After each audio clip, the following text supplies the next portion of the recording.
Hey guys, how's it going? It's Eve, and this is a war update with the ongoing conflict down in Fountain, which is currently owned by Test Alliance.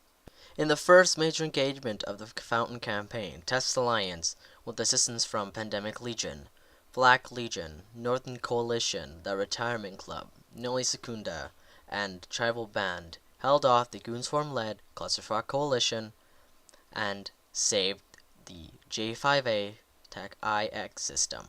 The system of J5A TAC IX is right next door to B TAC DBYQ, the CFC staging system. There is, however, a regional gate between the two. B TAC D is in Cloud Ring, for those of you that do not know. The gulf between J5A and B TAC D is just over 11 light years. Consequently, jump drive collaboration for Dreadnoughts and Titans will need a midpoint to transit the distance. This would be an important factor in the battle to come. J5A is not a station system, and as such, when the infrastructure hub comes out of its final timer, sovereignty can be flipped.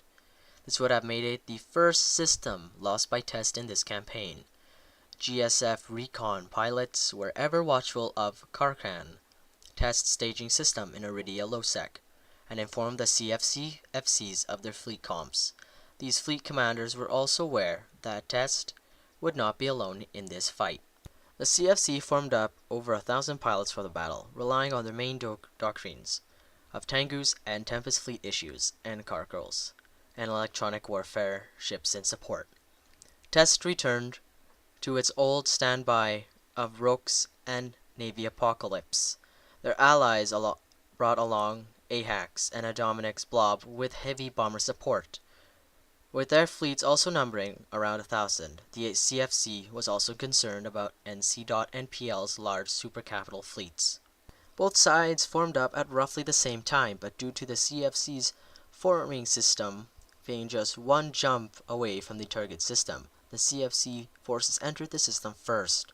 Time distillation commenced upon the arrival of CFC fleets in the system and went to a maximum when the Test and allied fleets appeared as well.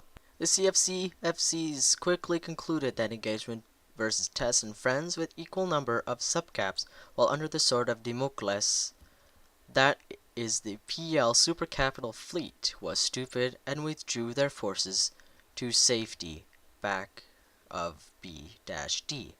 They used Hictors and Dictors to place drag bubbles on the gate, allowing the CFC time to withdraw and get set up.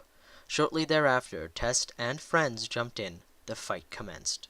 At the beginning of the battle, the CFC used their positional advantage to kill command ships.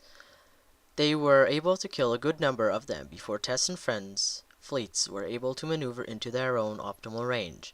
At this point, the flight turned into a slugfest. DPS ships of all kinds poured fire onto each other, and the logistics struggled to keep up. The battle crawled on, never exiting maximum tie-dye. Eventually, the fight moved to the station, where the fleets sprawled again. At this point, the CFC undocked a small number of capitals, Blap Dreads, and boot carriers to counterattack. Following the losses on the station, Test withdrew. The iHub was repped by Test, but then reinforced by the CFC all over again. There are plenty of timers still ticking down in Fountain, with a few coming out in US Prime. Expect more fights of this size as the war heats up. In a more general war update, the MWM system of ZUE TAC NS was finally taken by the CFC on their 4th attempt. After losing 3 TCUs to Test fleets, the CFC Sky Team ordered a continuous guard on the TCU, resulting in last-minute battle to save the TCU by CFC scrimmage commanders in Carcels versus Test Oracles. That's it for this video, guys. Battle report for this whole entire battle will be down in the video description, and I'll get to you guys when more updates come available. Until then, fly dangerous. Peace.